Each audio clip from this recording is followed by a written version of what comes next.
The Afrikaner needs to be reinvented, not as a boss, as a minority dominating a majority, not as a subservient minority just asking for some place in the sun. That's where we are going to reinvent ourselves as a free nation.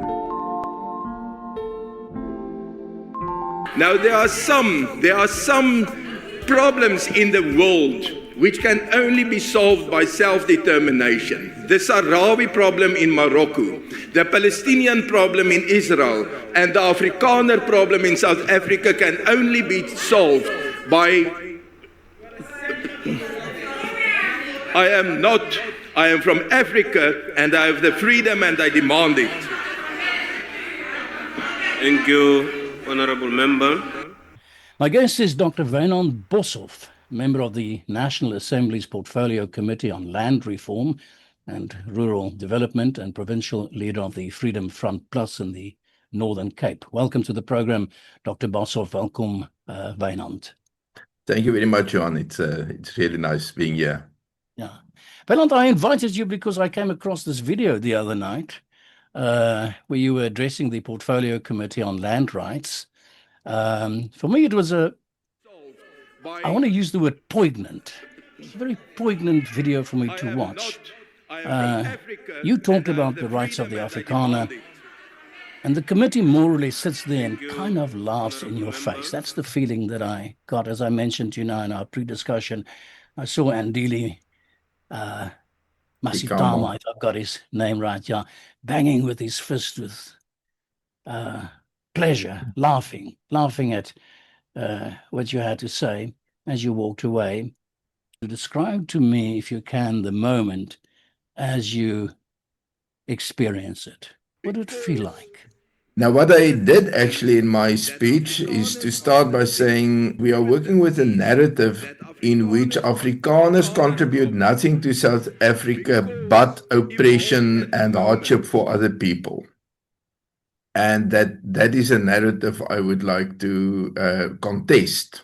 Mm-hmm. So when I said that, the one ANC member basically said, now what more is there to your history than oppression and hardship for other people? Yeah.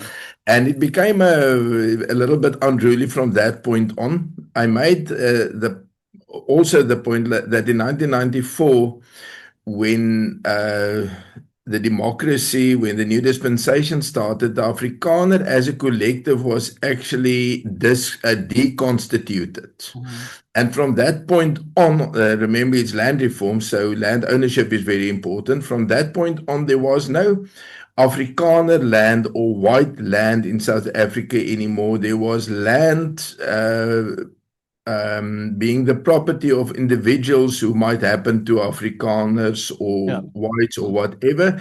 That's a point at which the meeting basically became chaos or chaotic. It's not so clear on the video itself because I'm speaking into the mic, but it became very hard to be heard. And then I said South Africa is developing an Afrikaner problem, and there are some problems that can only be dealt with by way of self-determination. And I took two examples which are pet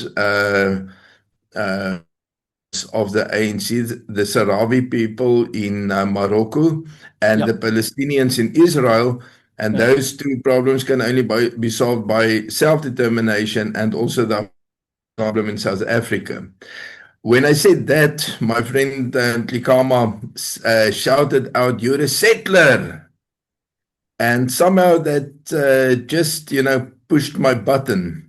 Yeah. Because if there's something that I'm not, it's a settler.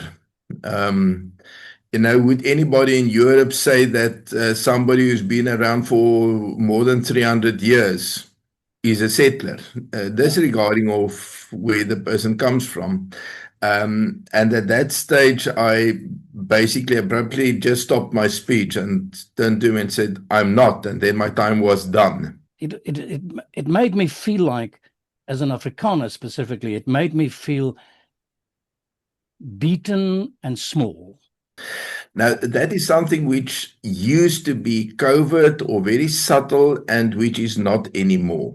In a Yeah. committee meeting, with all the, thoughtfulness and politeness, members from the ANC and the MK and the EFF, meaning all the left-leaning parties, would very clearly refer to our people. Yeah. And our people would mean black people, Africans. And that the starting point of all problems in South Africa is 1652, as if, the kind of Rousseau image of the noble barbarian. We never made war. They never had any conflict. They just, in a kind of a paradise like Africa, they coexisted. And then came the whites with Jan van Riebeeck as the first, and that's when all hell broke loose in Africa. Now, I mean, there's been a lot of discussion about did Africa leave anything worthwhile, did colonialism leave anything worthwhile in Africa? I think it's a little bit besides the point. We as Afrikaners became African. And that is something which these other parties really do not accept. Even the ANC speaks with a forked tongue in that sense, because on the one hand, they would appeal to our patriotism and say, but you are South Africans too. But the moment that we say, but we are indigenous, they say, no, you're not indigenous, you are settlers. And that's typically what happens, let's say, a generation after a war. The present generation can comprehend why did Mandela and his generation let the Afrikaners get away with all that? Yeah. Why, when he had them, figuratively with a knee on the neck, why did it take everything? And that's very important. I also brought that into the speech to say in 1994, the majority had the choice. If they want the power immediately, they would have to realize that they couldn't take the land immediately. That was part of ANC policy beforehand. Once the ANC takes over power, all land will be nationalized, all mines, all banks, all the commanding heights of the economy. And they realized that the previous minority government was not going to settle for that. Yeah. So they said, okay, let's leave you with the property. Section 25 of the Constitution, which guarantees property. You can have that. We take the power. And Afrikaners, for some reason, believe that that could last. It's a very naive belief to think that could last. Now the new generation looks back. They see a powerless Afrikaner community. They don't see us as two generations of national military service. They don't see us as the guys who run Eskom. They don't see us as the guys who run the railways. All they see is maybe a few very rich Stellenbosch guys who, in their view, is the evil. That's a collective evil, the Stellenbosch mafia. And then there are these powerless Afrikaners, some of them in different parties, actually just rolling over. And they say, well, did anybody respect that? And now they say, it's time to take over the land and the rest of it. White people killed us to get this land, and they were prepared to die for the land. If we want land, of course, it simply means we must be equally prepared to do so. That's why we say land or death. No, I'm not a settler. My identity was formed in Africa.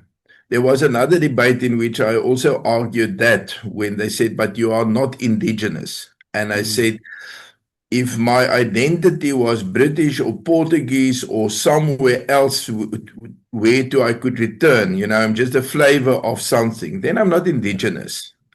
Then I'm just, a branch of whatever. But my identity can be found nowhere else. The people that you find with my identity in other places came from here.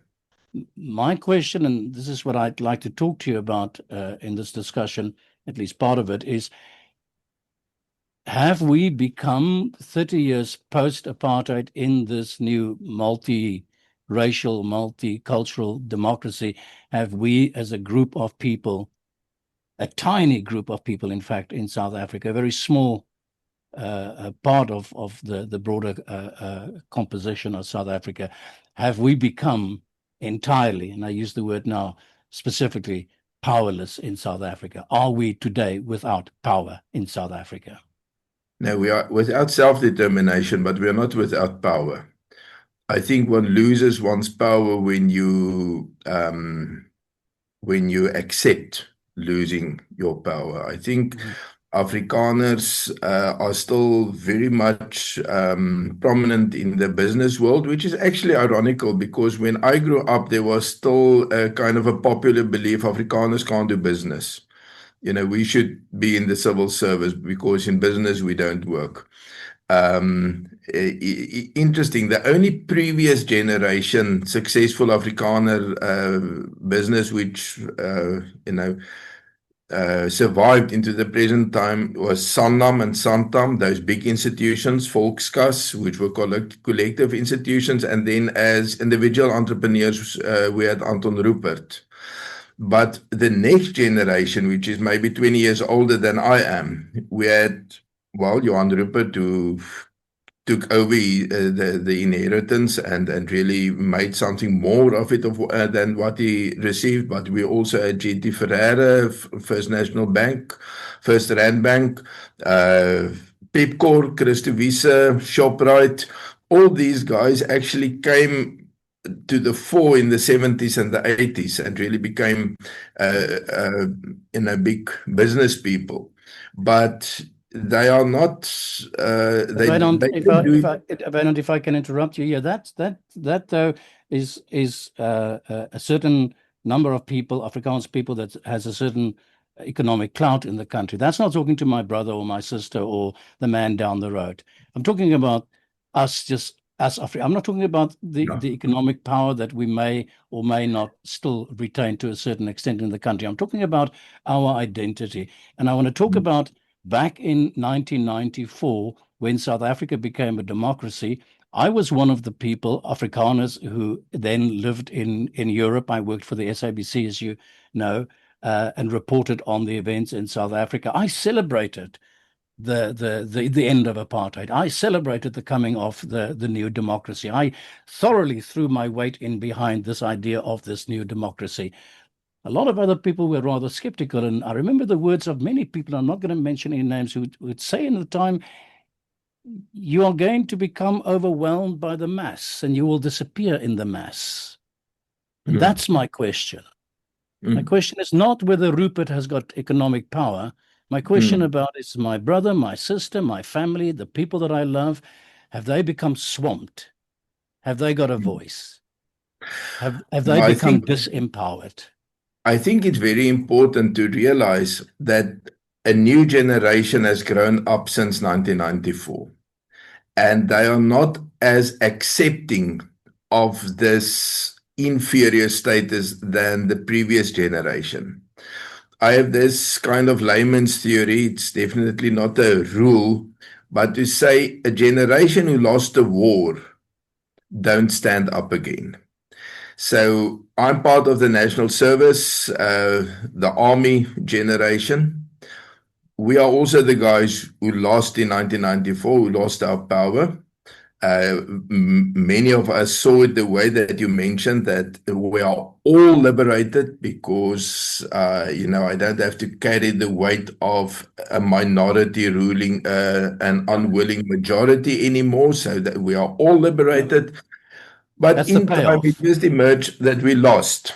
And now a new generation has grown up and they say, well, why? So we have some collective power, which is impressive. Soltech and academia, tertiary learning institutions of higher learning are very successful. They're doing great work. But Afrikaners try to function as, inconspicuously as possible. We speak Afrikaans to each other when we are in the professional world. One Afrikaans lawyer would phone another one, and they would speak English to one another because it's an English world. But in the off time, when they are not at work, they become, or we become, all the more assertive as Afrikaners. Yeah. And that is very important. What I would like to do is to divide apartheid into 3 eras, because I think it's not accurate to refer to apartheid as just one thing, just a monolith. I would say the period from 1948, more or less, to 1956 was just a continuation of segregation that we had before. And, one of the well-known signs of apartheid South Africa was actually taken in Zambia, and that's a sign which says, "Beware of the natives." And now it's often ascribed to South Africa, but there was no such sign in South Africa. That wasn't the copper belt of Zambia. Mhm. So especially British Africa was a very segregated kind of colony. And South Africa was that too. And that segregation started to crumble during the Second World War. And it was in the first phase of apartheid, it was just reinforced with rather tyrannical laws, Group Areas Act, the Immorality Act, that kind of thing. And then came a new phase, which I would call the separate development phase. And that is when they basically said Africa is liberating itself and we must get out of the liberation's way. We actually have to assist the liberation.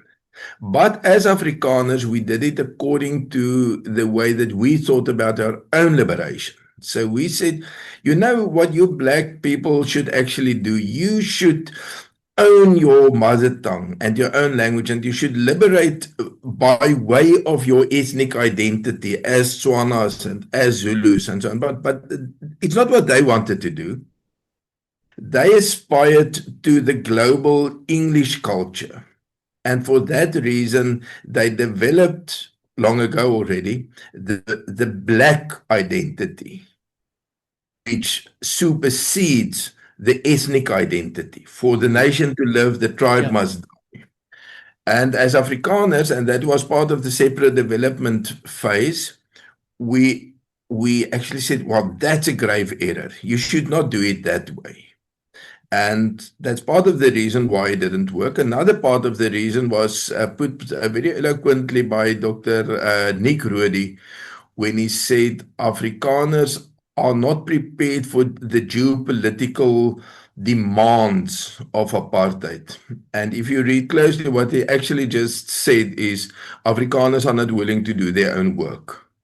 They want to keep on depending on a cheap black labor force, which necessarily will always be a majority, because if every white man employs 5 black people, you will always be at most 1/5 of the population. So that was why he was one of the first Afrikaners to say goodbye to the whole grand idea of apartheid.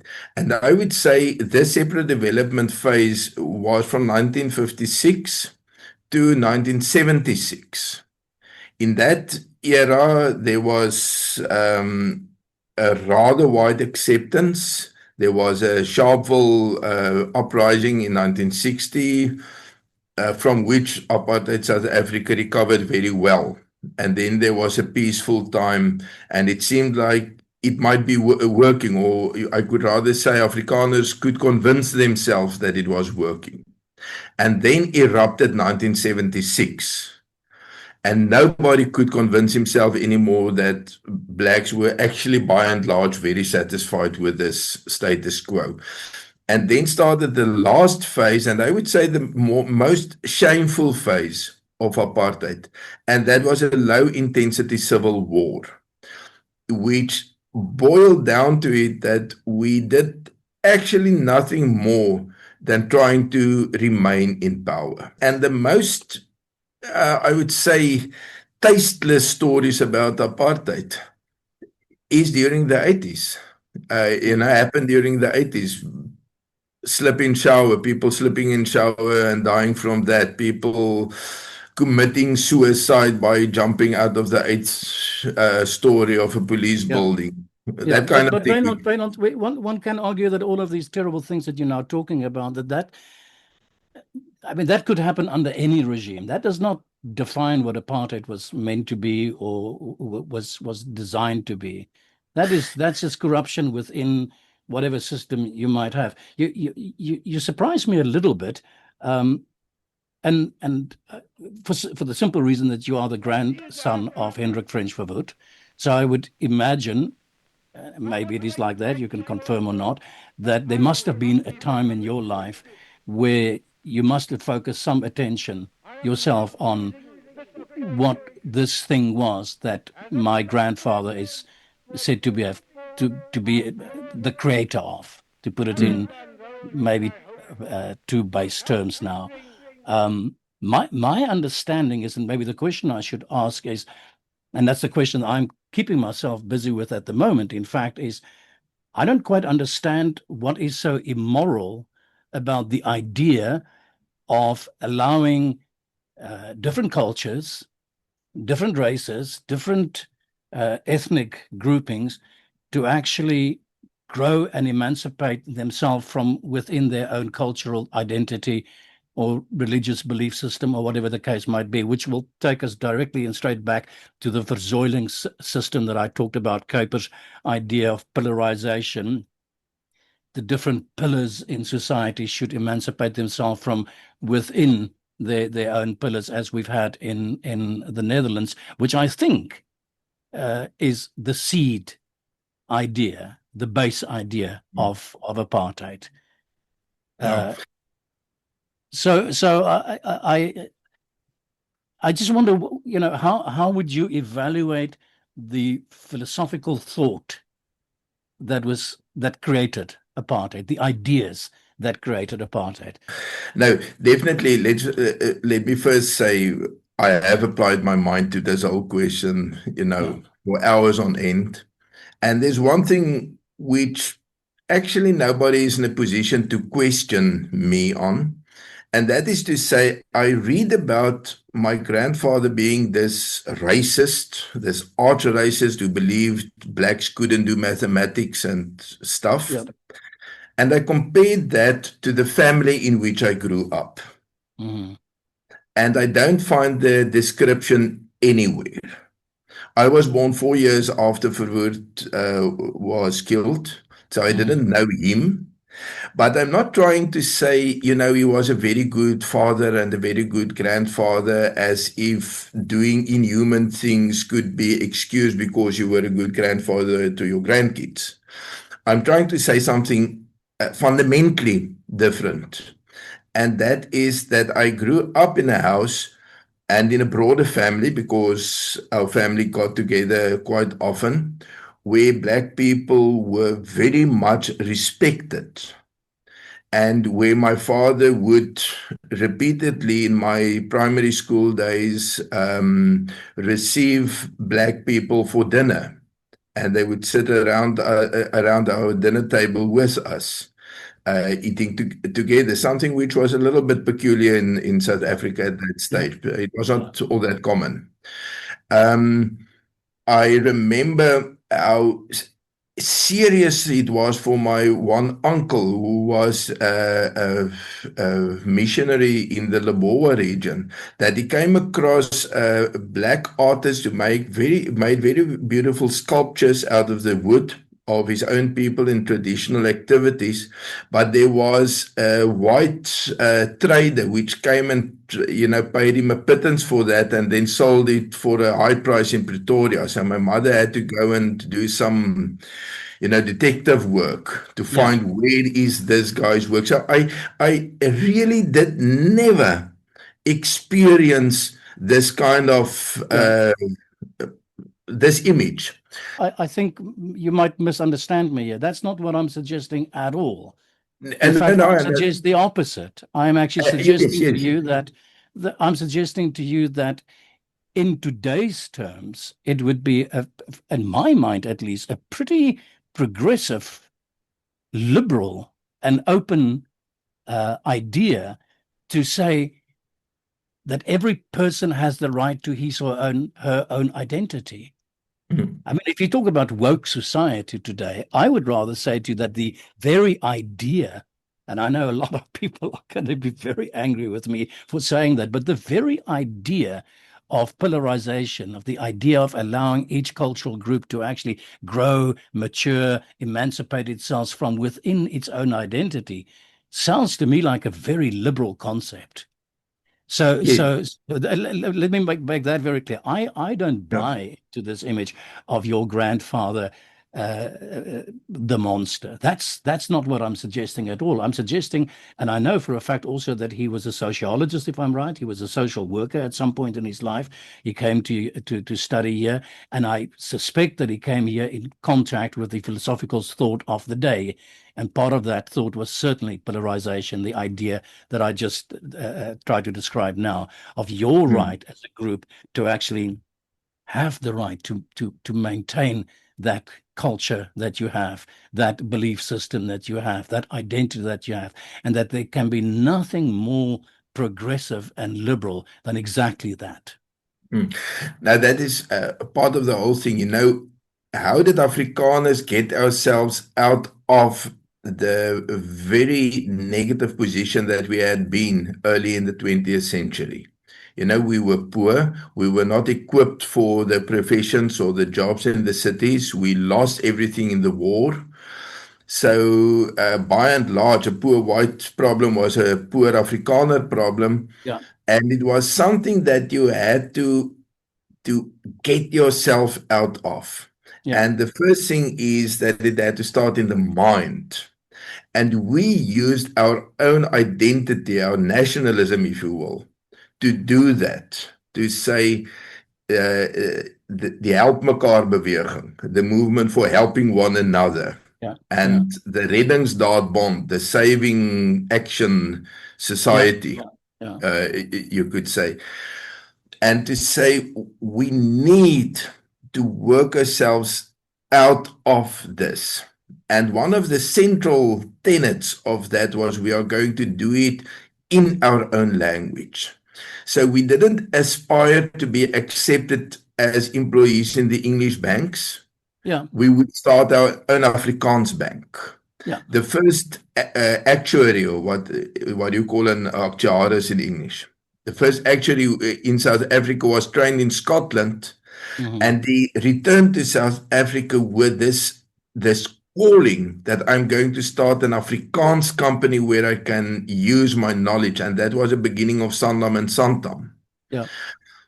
And then when we got to a certain level of, let's call it empowerment, that was the approach which I would say was especially embodied and theoretized by my grandfather, but also by other people.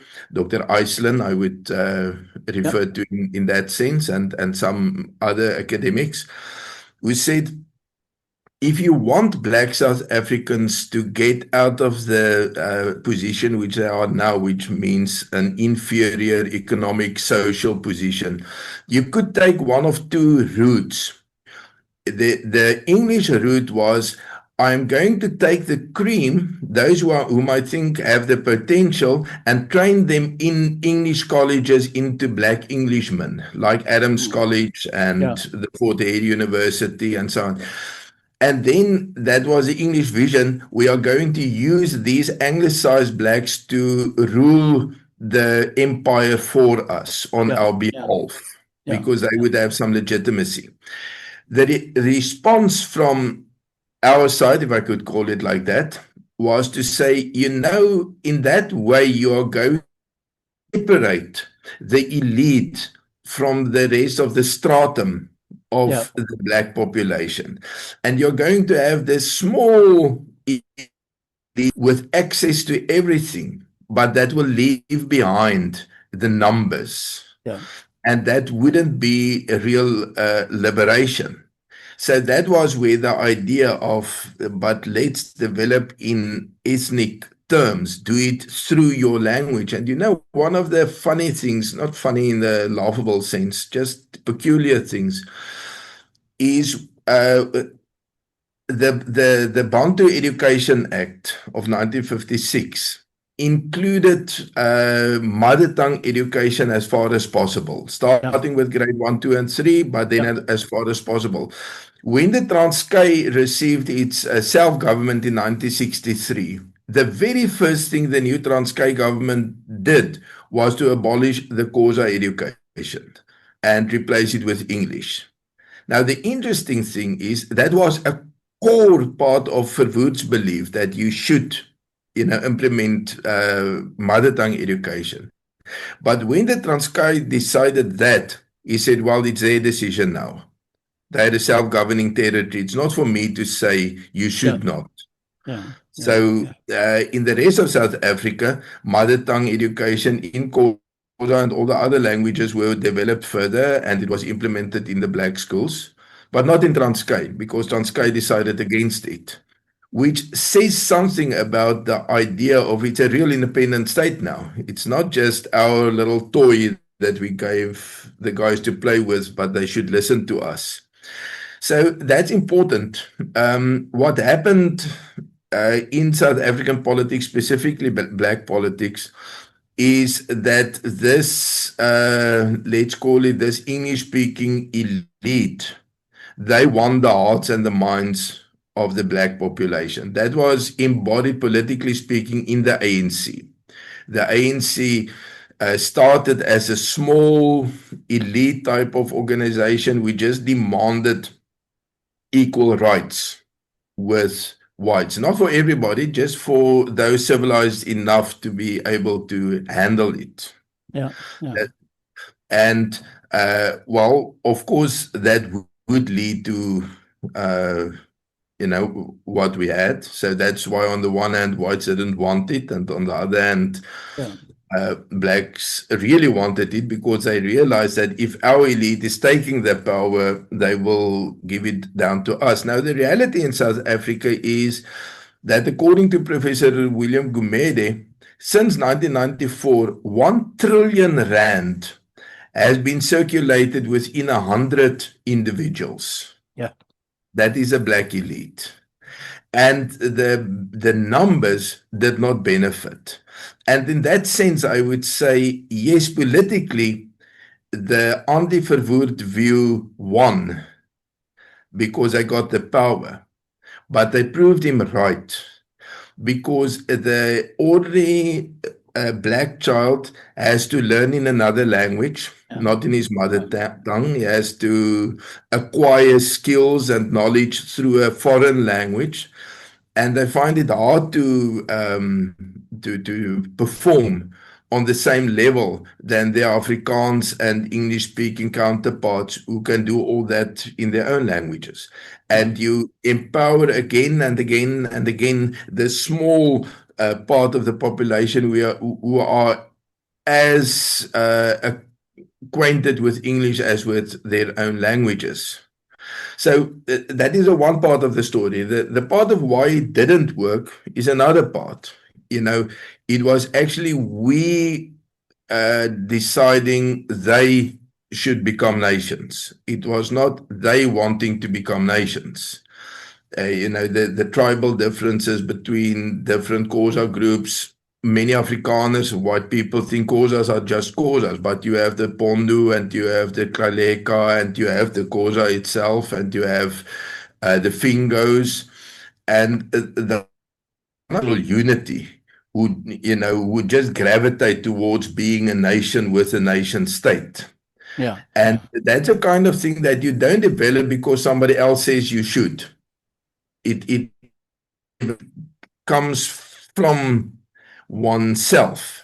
That's one reason why it didn't work. The other reason is, as whites, we demanded to remain in control of the economic heartland of South Africa, Gauteng. we didn't really consider sharing control over this economic heartland with anybody. And you could say, in a certain sense, all other parts of South Africa are just colonies of Gauteng. It's, Limpopo is where the cattle, the meat comes from, and every part contributes, but the center, the metropolis, is Gauteng. And the refusal to share anything about Gauteng, that basically torpedoed this policy, made that it never worked. Yeah. Let me, if you would permit me this, let me give you my romantic vision of it, okay? And I'm sure a lot of people are going to have a bit of a laugh at me now, but one or two things.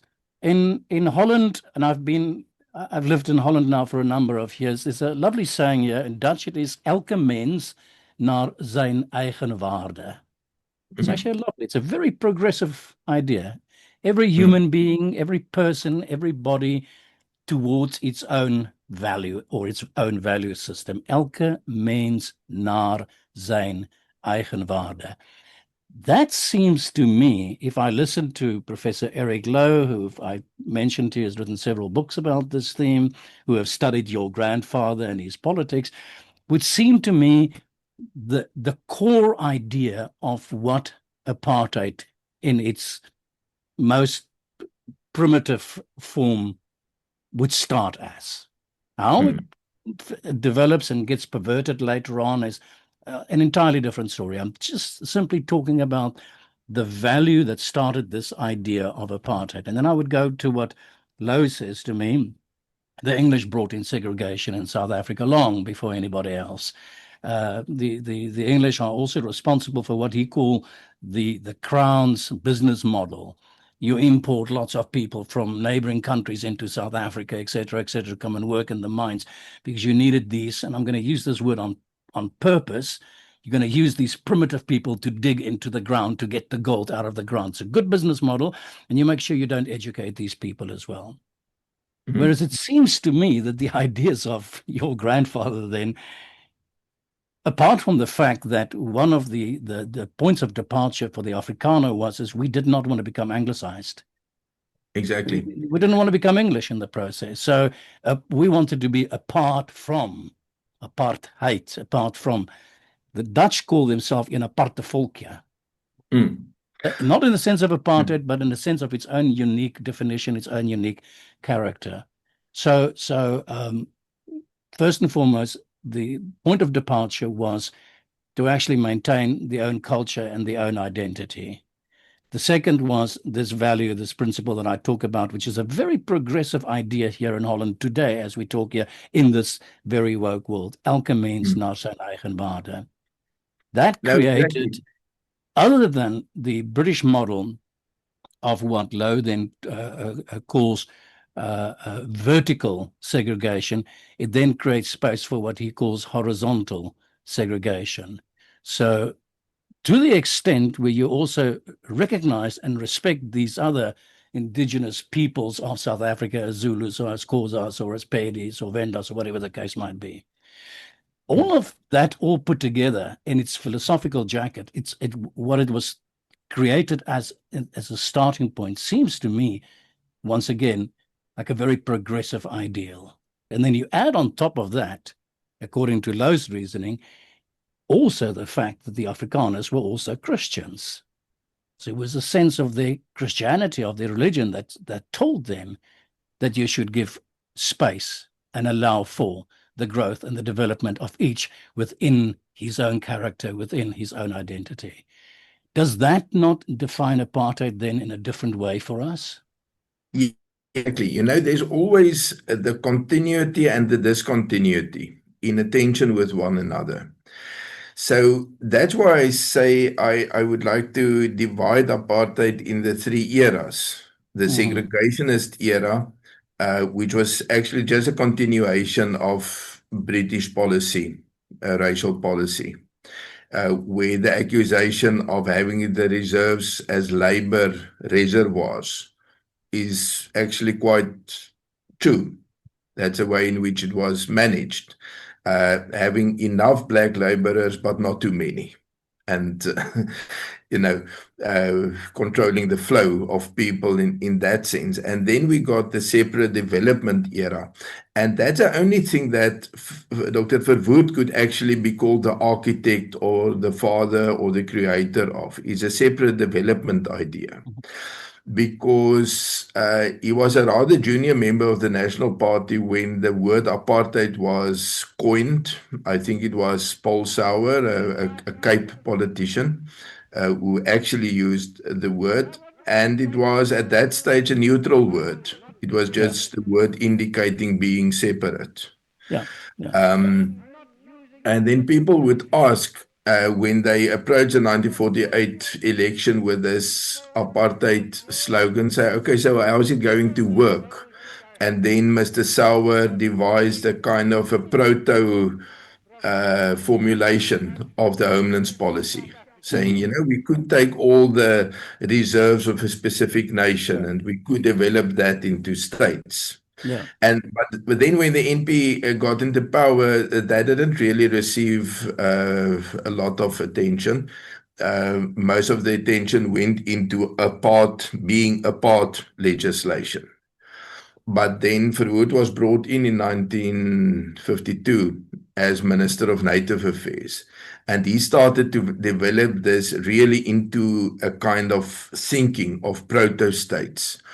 The United Party was very much opposed to that because they said, no, you can't give that kind of power to black people because that will become a nesting place for communists and for unrest in South Africa. The unrest will spread from these proto-states to the rest of South Africa. So they took a more conservative and a more repressive stance. There's a book, A Very Strange Country, which was written in 1966 by an American journalist who traveled right through South Africa. And during that travel, he asked the one, he doesn't identify him, it's a Zulu person who was, ingeperk, was limited according to, say, security laws. Yeah. So you would put him into danger if you would identify him. And the guy told him that all the separate development stuff is just, Bughazi. It's not real. It's just smoke and mirrors. And then he said, okay, but what about Transkei's self-government? And then this guy says, yeah, but they don't really mean it. He said, actually, it confused me too. Because it doesn't, it doesn't fit the description. And he said, okay, and if Transkei will go to full independence, he said, well, then I'll have to rethink everything I was thinking. The problem is, it happened only in 1976. Now, interesting enough, when Verwoerd formulated these kind of separate development ideas, he said, we have about 20 years. In 20 years' time, black people aren't going to accept the authority of white people anymore. And what we have to think ourselves into is the demographic reality of the 1950s. Yeah. Where the vast majority of black people still lived in the traditional areas. And what Verwoerd basically said is, okay, we are going to have a lot of urbanization in South Africa. The urbanization could all happen in what used to be the Pretoria Witwatersrand Vereniging area, the PWV area, which is now Gauteng. Or the urbanization could happen everywhere in a decentralized way, in such a way that each nation, its cultural group, can develop it according to his nature. Yeah. And that is a kind of thing that you described right now. I want to switch gears with you now. We talk about the ideal, the elke mens naar zijn eigenwaarde concept, as I look at the philosophical thought that underscores what Verwoerd was trying to do, or that drove what Verwoerd was trying to do. A lot of today's academics, smart people, would argue that if you look at South Africa look at the map of South Africa. I think somebody said, I think I heard Ernst Roots the other day saying, if you take Spain out of the equation, it would be the size of the rest of Europe. This massive piece of land. That was also just drawn up. That was also an artificial construct. So whether it was Verwoerd's idea of breaking it up in little pieces, that would have been, I guess one would have called that an artificial construction. But the very existence of the borders of South Africa as it stands today is also basically an artificial construction. And I guess where I want to go to with this is really, and I want to draw us back to the Afrikaner today, his position today, his ideals today, your words in the opening clip that I used for this chat when you talk about self-determination. I guess where I'm going to with this is that the final map or the final scenario or the final blueprint does not seem to have been fully created yet, even 30 years post-apartheid South Africa. No, I think so. I think the fault lines in South Africa is ever present. Yeah. In South Africa, the country South Africa is a mini-me of the British Empire. It extended as far as was possible. And it tried to include as much as possible, not for the people, but for the resources. Yes. And I would say until the Second World War, in the minds of white rulers of South Africa, blacks weren't really a factor. They were a production factor. It was labor. I read Dr. D.F. Malan's whole political autobiography, and he mentioned black people once in about 350 pages. It was just not, they didn't think about it that way. But the tensions within the ANC, I wouldn't really distill it down to just being ethnic, but that there is an ethnic reality to it. It's definitely so. And I don't know what's going to happen with KwaZulu-Natal. You know, the whole Zuma Mkhonto weSizwe party kind of thing. I discussed it with one of the other politicians, a person from the UDM, which is predominantly a Xhosa party. I asked him about MK. He said, I have no idea what their policy is, and it actually doesn't matter because the only way in which to understand them is through the lens of Zulu nationalism. And then he told me, you know, they actually approached me to become part of their parliamentary caucus because this guy has a lot of experience and they didn't have experienced parliamentarians. And he said, that was his words. I told them, how can I, as a Xhosa boy, go into the Zulu party? I'll never make it. So, you know, we try to speak over, to smooth ethnic differences over, but it's not been superseded by this black nationalism. And what's going to happen is very difficult. You know, it's a little bit like the Palestinian-Israel problem that I've often thought, if somebody could just get a solution for the Temple Mount, then the rest of the Israel-Palestinian problem could be solved. But it's a Temple Mount, the Western Wall of the Jews, the Al-Quds Mosque of the Muslims. They don't have a way to divide that or to share it. Now, that's a problem with Gauteng. Everybody needs to control Gauteng, because if you control Gauteng, you have the riches of South Africa. Now, the Zulus don't want to get, you know, to leave it. The Xhosas don't. Nobody wants. How could a person from a small nation like Ramaphosa, who's a Venda, how could he control Gauteng? Only if South Africa is unified. So that's what makes it so difficult.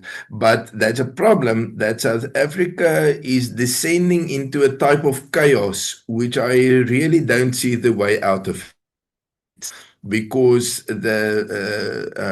what do you call it? Middelpunt vlietende kragte, the forces, the centrifugal forces, and what's the opposite?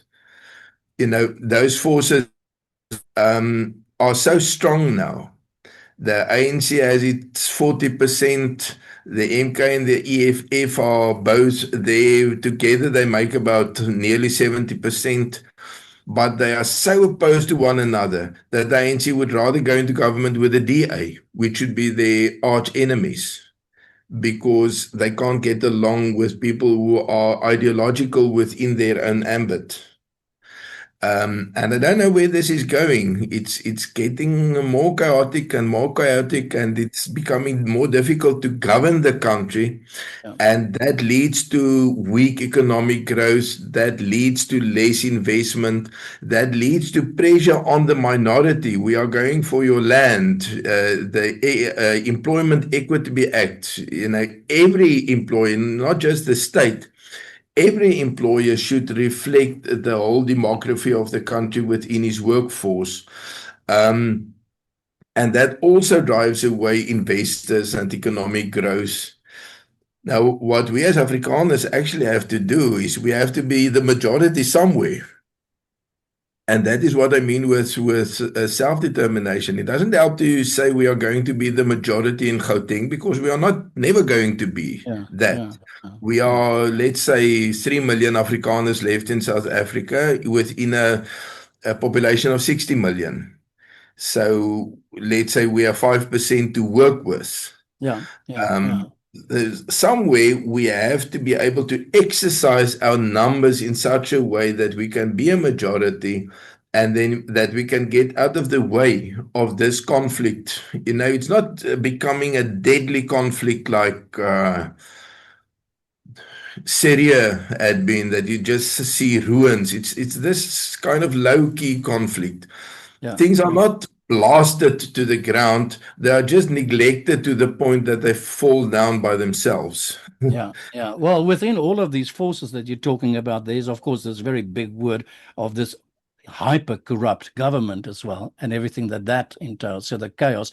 Now we're gonna have to leave it to 2 more questions if you still have the time. Where does it leave the Afrikaner in the midst of all of this chaos? And that automatically brings me to, you use the word again, self-determination, 325.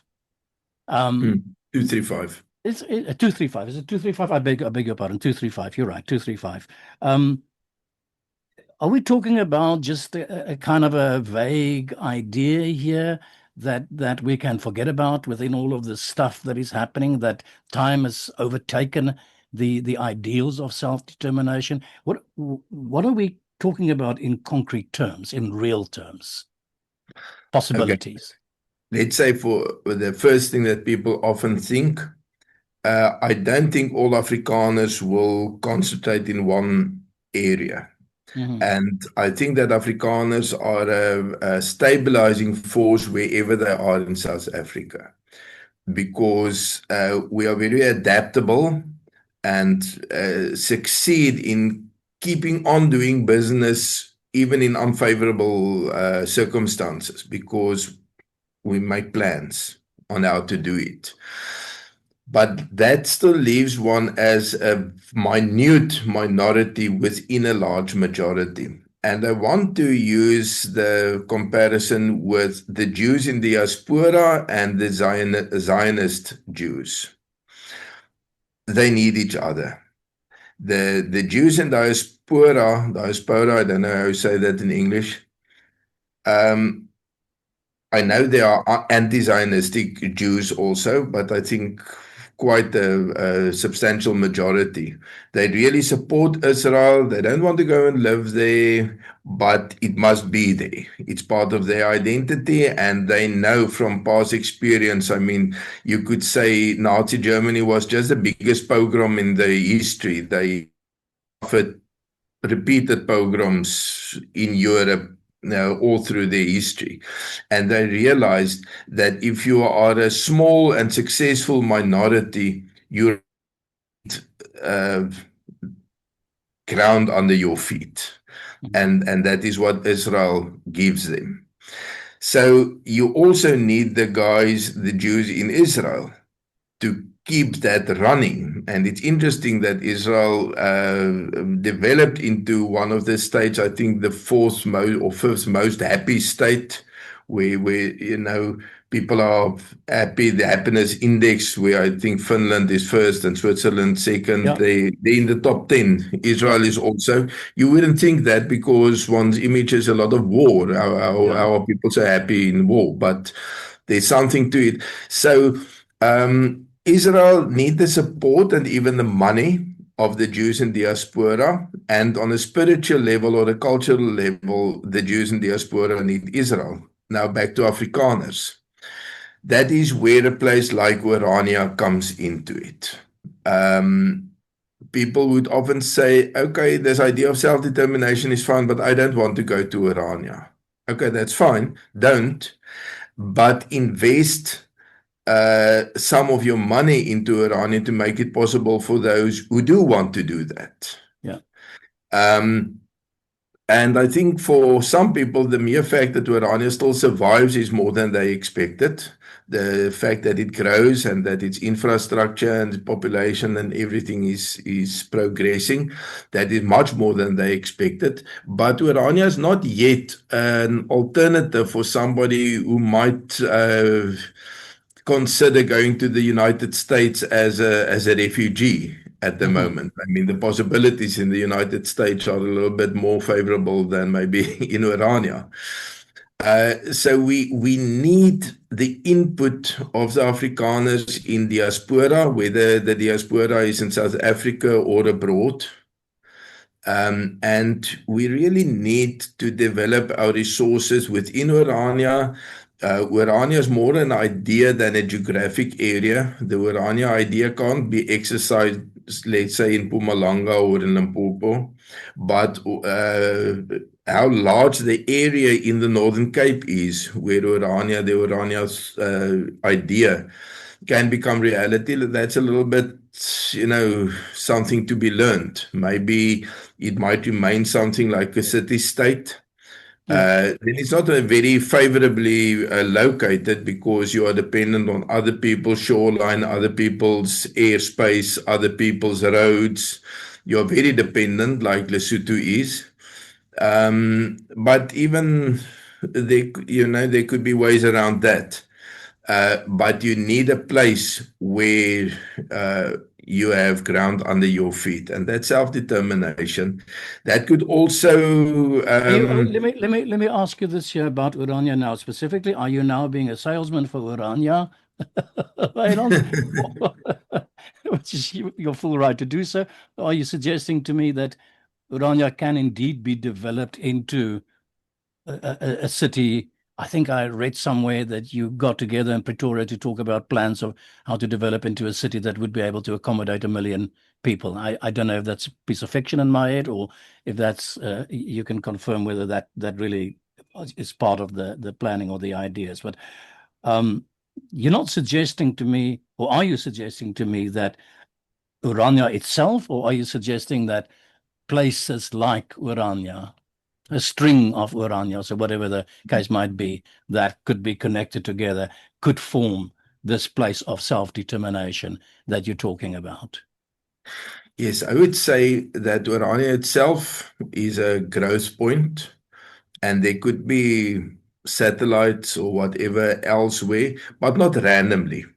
You can't have a Orania in KwaZulu-Natal and another Orania in Mpumalanga and another Orania in Limpopo. Or Kleinfontein outside Pretoria, or yeah, that's something quite different. That's a cultural village in a specific area which gives some safety, but that won't develop into a coherent, consistent political unit.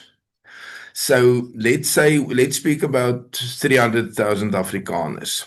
It could be in a very small area, let's say a kind of Hong Kong or a Singapore type of development, which I find rather unlikely, because if you have these huge expanses all around you, why would you go up in the air? Especially because there are not, that many people in that area. So I would expect the area to outwards, but we won't have the luxury which we took for ourselves in previous generations to say we are going to bite off much more than we, or in other words, we are going to to claim some land that we can't really control. We only have our own labor to do it with.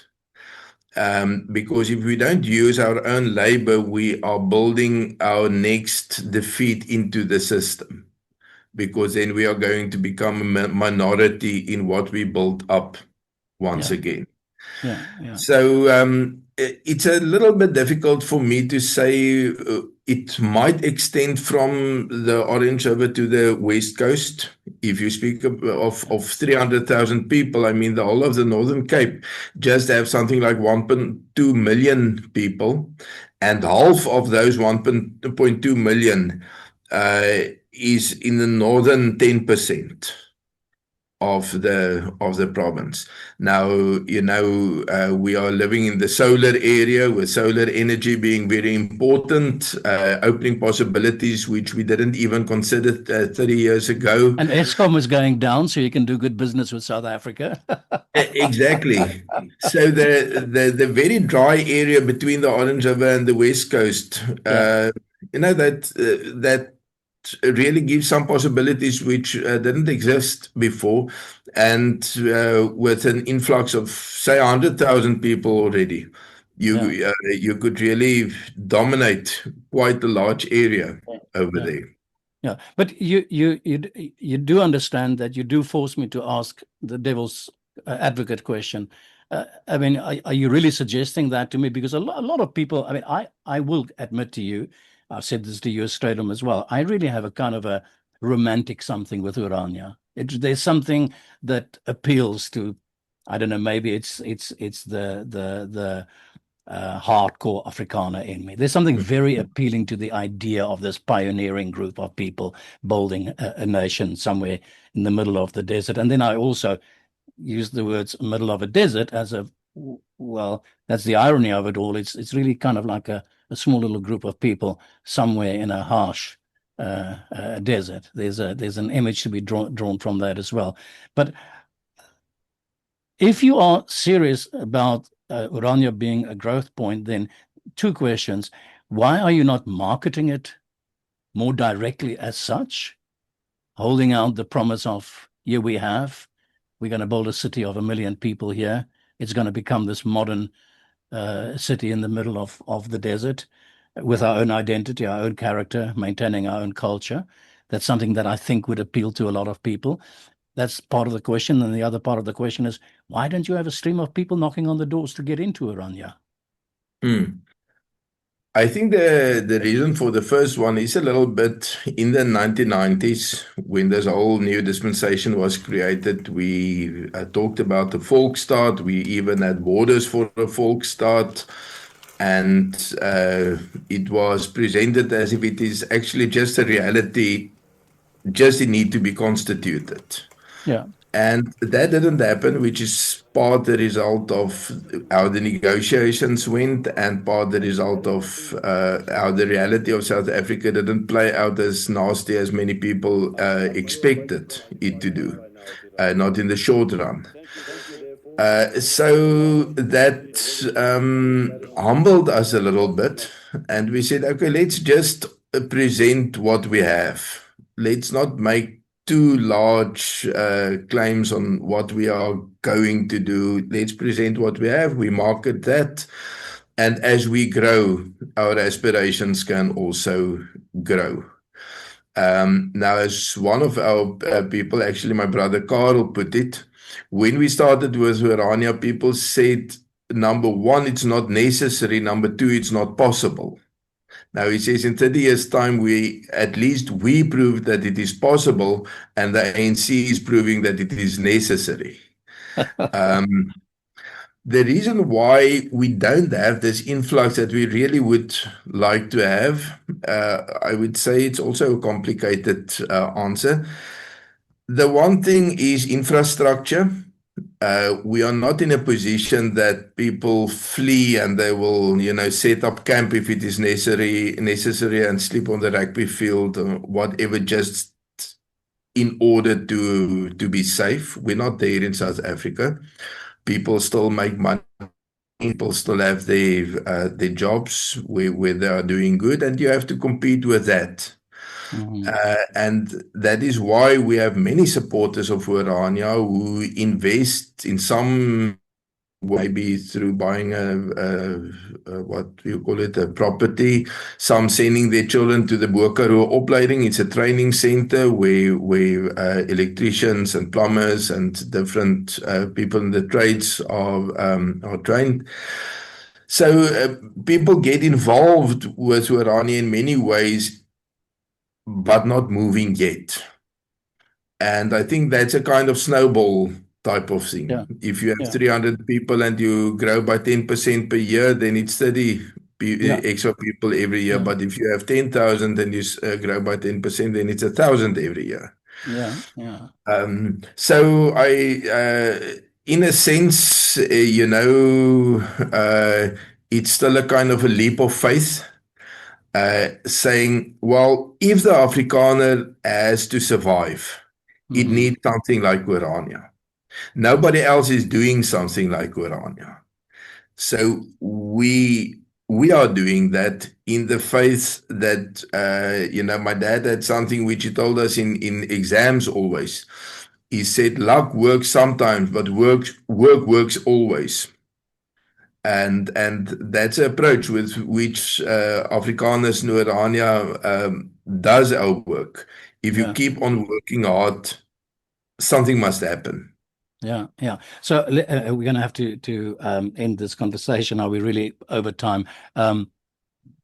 Are you saying to me, and I'm going to dramatize it a little bit just for the fun of it, are you saying to me that it is still the dream, the ideal, it is real that Orania, that little town that's there now, that is doing extremely well, seem to get a lot of support internationally as well, seem to be able to evoke something very deeply instinctive in us as well, that is, in fact, as your father, I would imagine, have said at some point, as he dug into the ground of Orania, this is the place, this is the jewel, this is where we will grow and maintain and love the Afrikaner tradition and culture and being. Yes, I would only add one word to it, and that is, this is where we are going to reinvent ourselves. The Afrikaner needs to be reinvented, not as a boss, as a minority dominating a majority, not as a subservient minority just asking for some place in the sun. That's where we are going to reinvent ourselves as a free nation. And, I'm 50 years old, 55 years old, 35 of those were in Orania working on this, and I've seen it growing, and I hope I'll have another 30 years to see it grow further. Wynand, I've really enjoyed this discussion. I'm going to invite you back again. I'm going to say this is not a tip to you. You don't need tips from me. There's a lot of us here, part of the diaspora that you're talking about. I think you should get that message out to us, the people in the diaspora as well, because I think there's a deep and profound longing amongst many of us. And I'm going to use the word go home, to go home. And who knows, perhaps Orania is that, will be that space. I want to thank you for this discussion. And I want to say at this point, please let us pen down another date and pick up some, because I've got hundreds more questions that I would like to put to you. But let's leave that for another time. Thank you very, very, very much for this discussion. No, thank you. I really appreciate the opportunity.